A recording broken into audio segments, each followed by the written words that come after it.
हार्दिक स्वागत है। बहुत आभारी हूं मैं आपका सम्राट कि आपने मुझे मेरे नवासे के विवाह में सम्मिलित होने का निमंत्रण भेजा।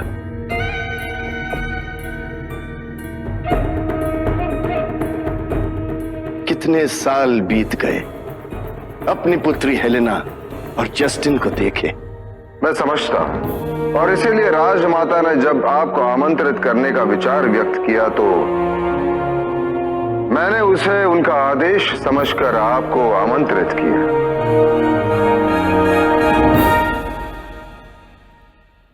हमारी ओर से तोहफा प्रस्तुत किया जाए।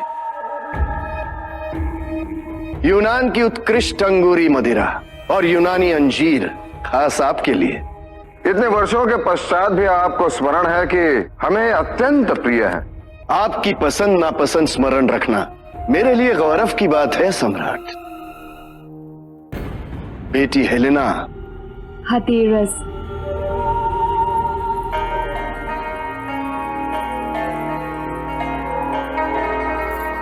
बेटी।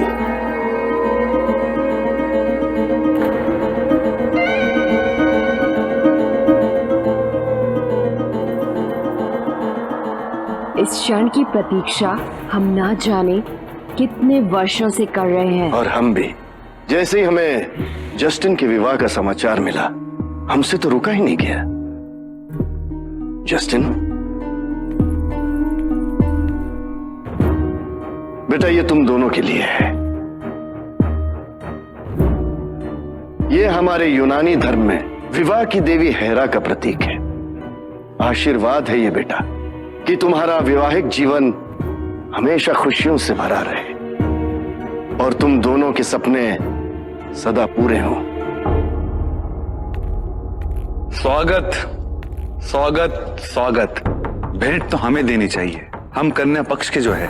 मुझे अतिथि मत समझिए। जस्टिन के नाना होने के नाते मेरा भी कुछ कर्तव्य है, हक है। अवश्य। नाना जी, मेरे और अग्निशिखा के लिए यहाँ एक नए भवन का निर्माण हो रहा है। यदि आज शिलान्यास आपके हाथों से हो तो मुझे ऐसा लगेगा जैसे हम दोनों को आपका आशीर्वाद मिल गया। अब यदि सम्राट की आज्ञा हो तो। अवश्य भ्राता जस्टिन, मेरी भी ये इच्छा है कि ये शुभ कार्य आपके कर कमलों से हो।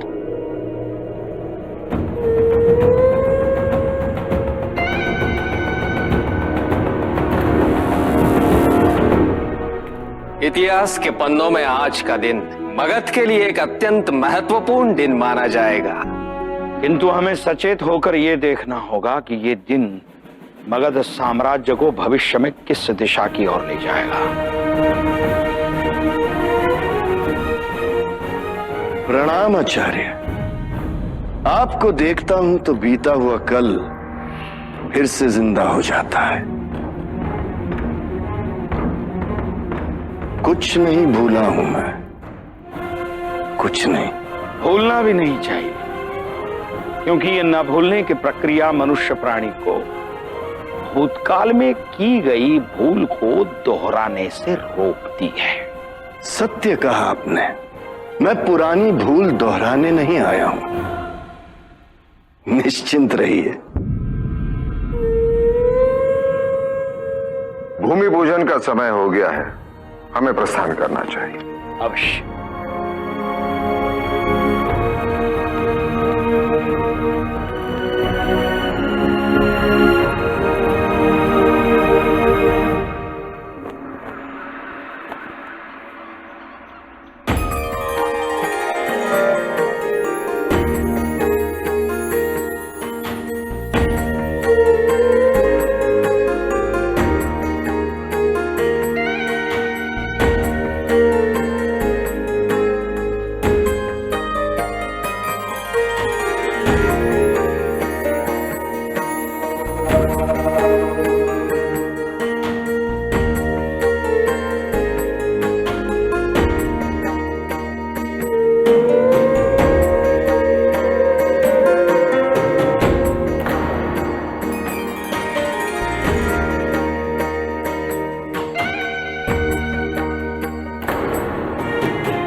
ये राजभवन पाटलिपुत्र के सबसे सुंदर भवनों में से होगा।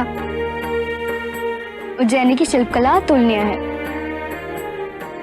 शिल्पकला ही नहीं, वहां की सुंदरता भी अतुलनीय है। भ्राता, मैं कल की प्रतियोगिता के लिए अति उत्सुक हूँ। मैं भी।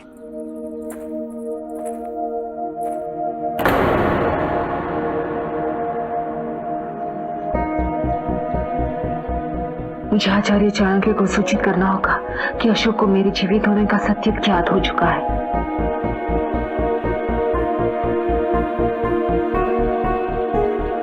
मैं राजकुमार ध्रुपद को जल्द लेके आई।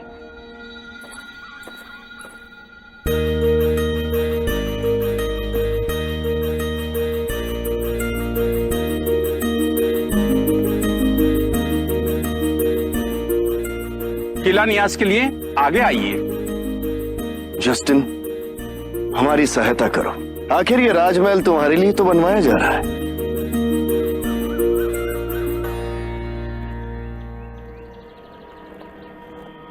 अब तो मगध के सारे शत्रु मगध के मित्र बन गए, वो भी बिना रक्त की नदियां बहाए।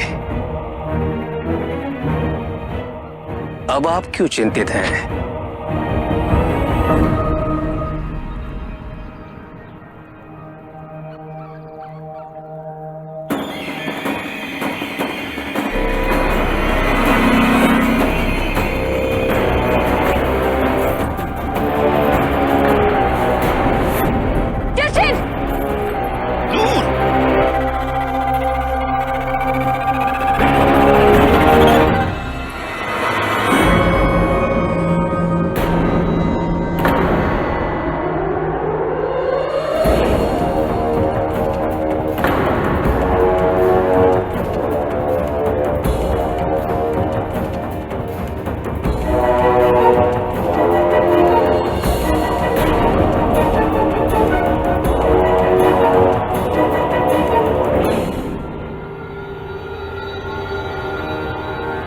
हमारा मतलब था आप ठीक तो है राजकुमार जस्टिन?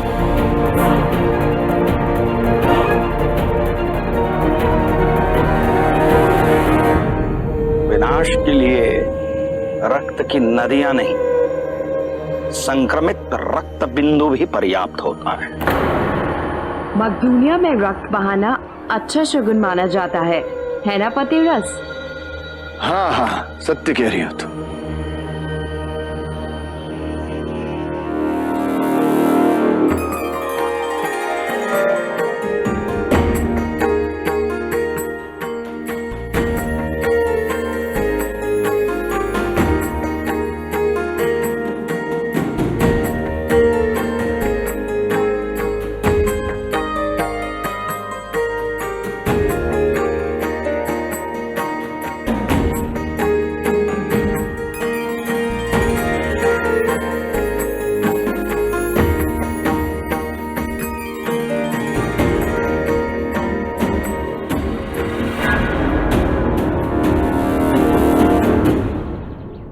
मैंने अशोक को वचन दिया है, ये बात वो किसी से नहीं कहेगा। कि तो मैं बहुत परेशान हूँ। मुझे भय है कि भावुक होकर अशोक आवेश में ना जाए। मुझे भय है कि मेरे जीवित होने का सत्य वो सम्राट को ना बता दे। आप निश्चिंत रहें देवी, मैं अशोक को समझा दूंगा।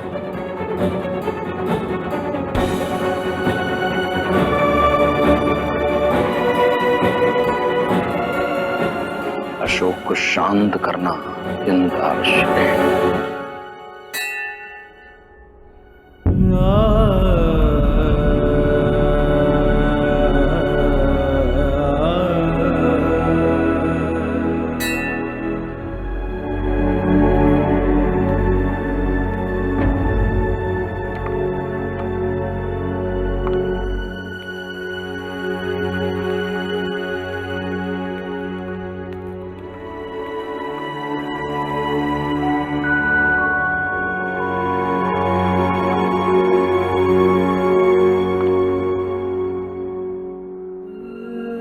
आपसे ही भेंट करने आ रहा था आचार्य।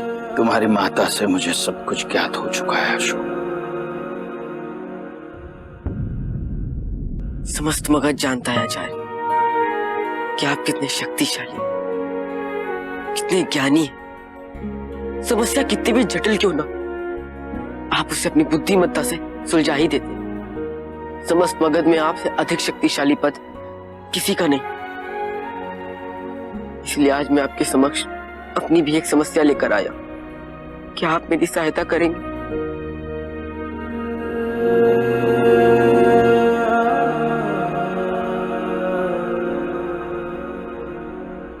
वो आप ही थे ना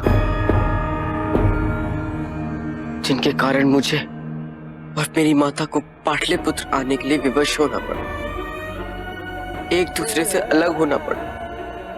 मैंने आपको वचन दिया था और मैंने उनको कि मैं उनके वचन कभी टूटने नहीं दूंगा, और आज तक मैंने उनके वचन का पालन किया। किंतु आज मां ने मुझसे वो वचन लिया जो संसार का कोई भी पुत्र नहीं निभा सकता। मां चाहती है कि ये ज्ञात होने के पश्चात कि वो जीवित है, मैं उन्हें मृत समझूं। आज मैं आपको वचन देता हूं आचार्य कि आपके कारण मुझे और मेरी मां को जितने भी दुख झेलने पड़े, उन सबके लिए मैं आपको क्षमा कर दूंगा, यदि आज आप मेरी माता की वो विवशता दूर कर सकेंगे जिनके कारण वो मुझे अपने आप को मृत मानने को कह रही। मैं आजीवन आपका कृतज्ञ बन जाऊंगा, ऋणी हो जाऊंगा मैं। क्या आप ये उपकार करेंगे? क्या आप मेरी सहायता करेंगे?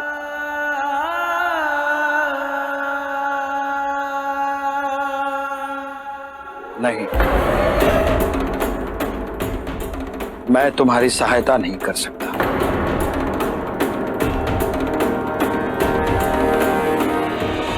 यदि मगध के सबसे शक्तिशाली, सबसे ज्ञानी आचार्य चाणक्य मेरी सहायता करने का सामर्थ्य नहीं रखते, तो मैं भी आज से प्रण लेता हूं कि स्वयं मैं इतना शक्तिशाली बनूंगा कि मुझे किसी की सहायता की आवश्यकता ही नहीं पड़ेगी।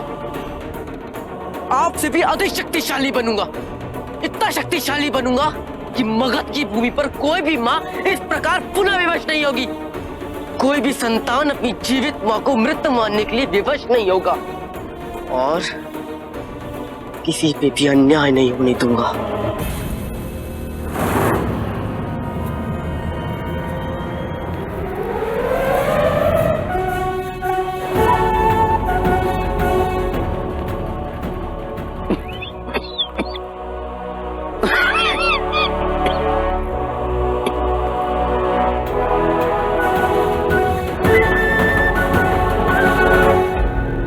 मैं भी यही चाहता हूं अशोक। आचार्य,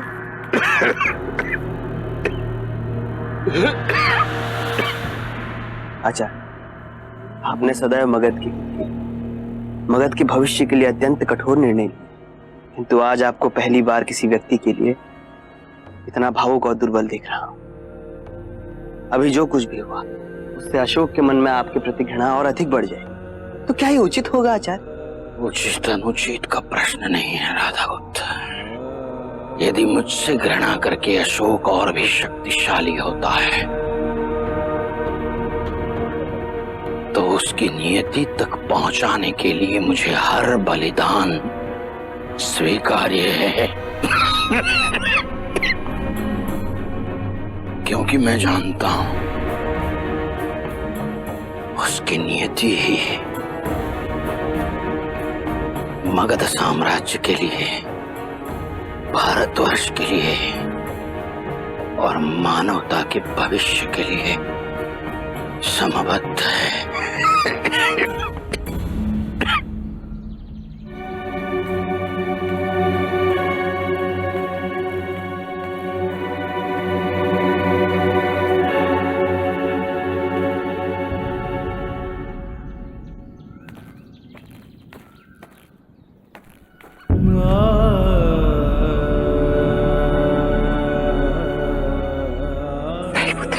किसी को ये ज्ञात नहीं होना चाहिए कि मैं जीवित हूँ।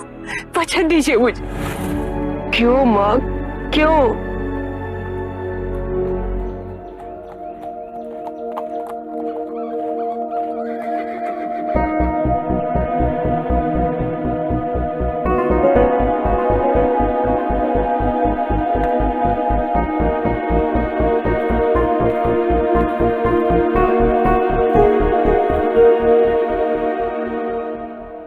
अशोक, तुम यहां? तुम ठीक तो हो? मैं ठीक हूँ सम्राट। एक मित्र को पता होता है अशोक कि कब उसका मित्र उससे अपनी पीड़ा छुपा रहा है। क्या समस्या है? समस्या जो भी है सम्राट, मैं भली भांति जानता हूं कि इसका कोई समाधान नहीं है। अशोक, जीवन का एक विचित्र तथ्य जानते हो? यदि समस्या है तो उसका समाधान भी अवश्य है। इस समस्या का सच में कोई समाधान नहीं है। बताओ अशोक, मैं भी तो जानूं कि कैसी जटिल समस्या है। यदि मैं आपको बताऊंगा तो मैं आपसे यही अपेक्षा करूंगा कि आप कोई ना कोई समाधान निकालेंगे। यदि तब आप कोई समाधान नहीं निकाल पाए तो मैं निराश हो जाऊंगा। मैं समझ सकता हूं। यदि मैं तुम्हारा समाधान पूर्ण कर न सका तो मैं उसी समस्या को दूसरे दृष्टिकोण से दिखाने का प्रयास कर सकता हूं। कई बार समस्या व्यक्त करने से, दुख व्यक्त करने से मन का बोझ उतर जाता है अशोक। कल्पना करिए, ऐसा व्यक्ति जो हमें सबसे प्रिय हो, हमसे वो करने को कहे जो हम करना नहीं चाहते, तो ऐसे में क्या करना चाहिए सम्राट? यदि हमें उस व्यक्ति पर विश्वास है तो समाधान हमारे समक्ष है अशोक। बिना किसी शंका के, दुविधा के हमें वो करना चाहिए। क्या तुम्हें उस व्यक्ति पर विश्वास है?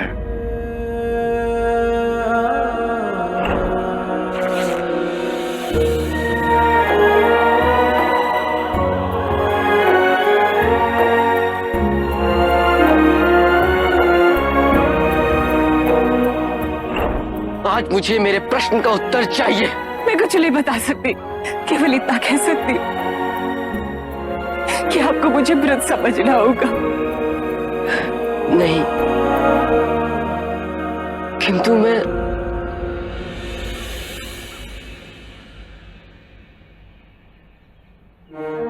मेरे जीवन में भी ऐसा प्रसंग आया था जब मैं तुम्हारी आयु का था। मेरे पिता श्री महान सम्राट चंद्रगुप्त मौर्य मुझे एक पहाड़ी पर ले गए थे। मुझे क्षमा कर दीजिए सम्राट, मुझे क्षमा कर दीजिए, मुझे जीवन दान दे दीजिए सम्राट, मुझे क्षमा कर दीजिए। इसने क्या किया है पिताजी?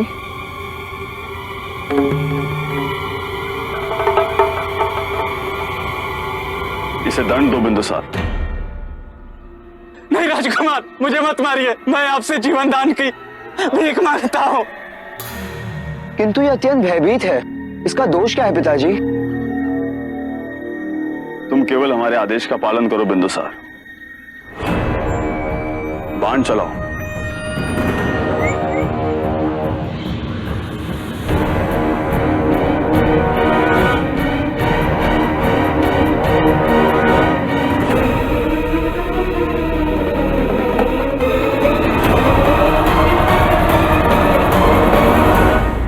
उस क्षण मुझे यही बोध हुआ कि कुछ भी हो, किंतु मुझे मेरे पिताश्री पर अटूट विश्वास है।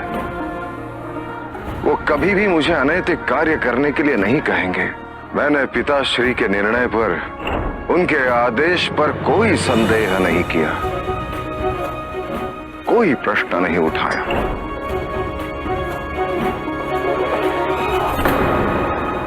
जीवन में पहली बार मैंने किसी के प्राण लिए थे उस दिन।